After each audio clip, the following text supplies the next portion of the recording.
अच्छा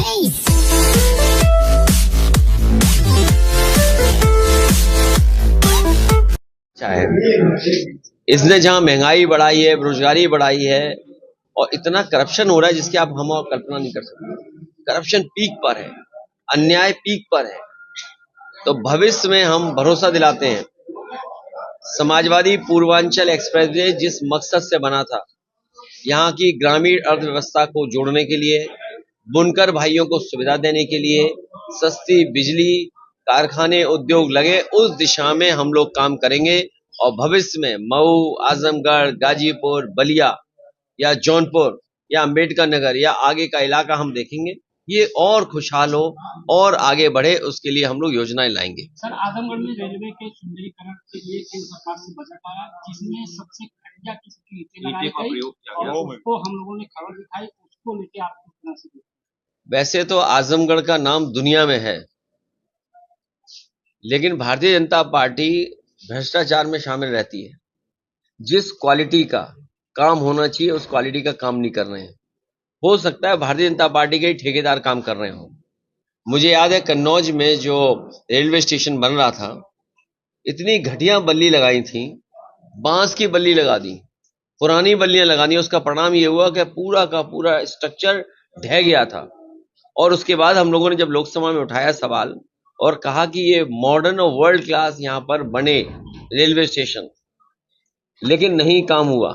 आजमगढ़ की जनता ने नेताजी हमें और समाजवादियों को कई बार चुना है और धर्मेंद्र को भी अभी चुना है। आने वाले समय में जब भी रेलवे बजट आएगा और जब भी हम लोगों को मौका मिलेगा, हम उठाएंगे और कहेंगे कि आजमगढ़ का सबसे आधुनिक रेलवे स्टेशन बने और ऐसा ना हो कि घटिया चीज लग करके एक घटिया रेलवे स्टेशन बन जाए। SIR को लेकर आगे सरकार ने डेट भी बढ़ा दी है, उन्होंने कहा 10 तारीख तक हो गया। हमारी सभी से अपील है कि सब अपना वोट बनवाएं, कटने से बचवाएं और कटने से जब बचेगा और जुड़ जाएगा जब वोटर लिस्ट में, तभी डाल पाएंगे। वरना भारतीय जनता पार्टी बाबा साहब भीमराव अम्बेडकर जी का दिया हुआ अधिकार और उनके संविधान के तहत जो अधिकार मिला था हमें एक वोट डालने का, उसको भी छीनने की तैयारी है। ये SIR तब हो रहा है जब बीजेपी हार गई और SIR जानबूझ करके ला रहे हैं क्योंकि इन्हें तमाम मुद्दों पे बहस नहीं करनी है। बेरोजगारी, महंगाई, भ्रष्टाचार में बहस नहीं करनी है, लोगों को उलझा के रखना है।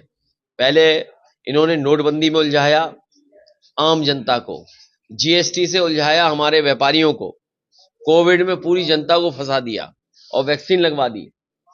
अब उसके परिणाम आ रहे हैं कि लोगों की जान जा रही है। कई रिपोर्ट्स हैं इस तरह की, कई जर्नल्स में वो रिपोर्टें आई हैं और अब SIR लगा करके पूरी जनता को परेशान कर रहे हैं। और आधार को भी बिल्कुल खत्म कर दिया इन्होंने। आधार की कोई भूमिका नहीं रही, जबकि आधार हमारा पहचान था, आधार हमारा सब रिकॉर्ड रखता था, सब डॉक्यूमेंटेशन उसके अंदर, सब डिजिटलाइज, हमारी पिक्चर है, हमारे फिंगर्स है, हमारी रेटिना है, आईज है, सब कुछ है। उसके बावजूद भी ये आधार को कुछ मान ही नहीं रहे। इसका मतलब ये है कि कोई सोच समझ करके रणनीति के तहत कोई साजिश षड्यंत्र है जिससे कि हमारा वोट कट जाए। BLA लगातार प्रेशराइज हैं और आत्महत्या कर रहे हैं, ऐसे में आपने उनको मदद देने के लिए समाजवादी पार्टी ने 2 लाख BLO को देने का वादा किया है। कई परिवारों को हम दे चुके हैं। दिल्ली की सरकार से मांग की और चुनाव आयोग से कि 1 करोड़ दें, उनको सरकारी नौकरी दें और सरकारी जितनी भी योजना है वो सुविधाएं उनको दें। आज आप कफ सिरप में मेरा यही सुझाव है, अभी गुड़ की आपने बर्फी खिलाई मुझे, खांसी हो तो गुड़, सौंठ और जो आपकी अदरक होती है वो मिला के खा लेना, काली मिर्च, लौंग, इनका कफ सिरप मत लेना। अगर कफ सिरप ले लिया आपने तो हो सकता है कई लोगों की जान चली जाए। दवाई में भ्रष्टाचार और इसमें बड़े बड़े लोग शामिल हैं। ये 1 डिस्ट्रिक्ट 1 माफिया का प्रोग्राम चला रहे बीजेपी के लोग। 1 डिस्ट्रिक्ट 1 माफिया और तमाम माफिया इसमें लगे हुए मुनाफा कमाने में। सुना है आजमगढ़ तक बात आ गई है, कई हजार करोड़ का मामला निकल रहा है। तो ये जो भी लोग शामिल हैं इनके खिलाफ कार्रवाई हो, इस मामले को रफा दफा करके भी अन्याय करने की कोशिश करेंगे। सर, न्याय की बात की जा रही है, एक महिला जो लगातार पीड़ित रही और 1 साल बाद उसको न्याय मिला, वाराणसी का मामला, वहीं ने फिर FIR जब संज्ञान लिया, 1 साल तक भटकना पड़ा उस महिला को। ये कोई एक एग्जाम्पल नहीं, ऐसे तमाम एग्जाम्पल हैं जहां कई लोगों को वर्षों से न्याय नहीं मिल रहा। अब देख लीजिए आदरणीय आजम खान साहब जेल में हैं, कितने साल हो गए उनको। प्रजापति जेल में है, रमाकांत जी जेल में है।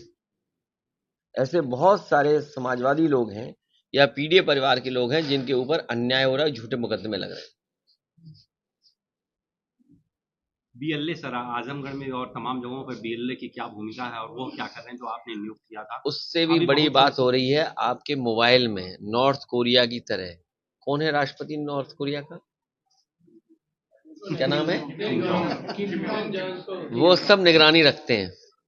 सुनने में आया कि भारत में भी कुछ इस तरह की व्यवस्था भारत सरकार कर रही है। ये जब आप मोबाइल नया खरीदोगे तो जो नॉर्थ कोरिया में हो रहा है वैसे ही आपकी मोबाइल भी निगरानी करेगा। आपकी प्राइवेसी को ये हस्तक्षेप कर रहे हैं और यही नहीं कर रहे हैं। ये भारतीय जनता पार्टी के लोग ऐसे हैं जो परिवारों में झगड़ा करा रहे हैं, समाज में झगड़ा करा रहे हैं और निगरानी रख करके आखिरकार क्या मिलेगा इनको।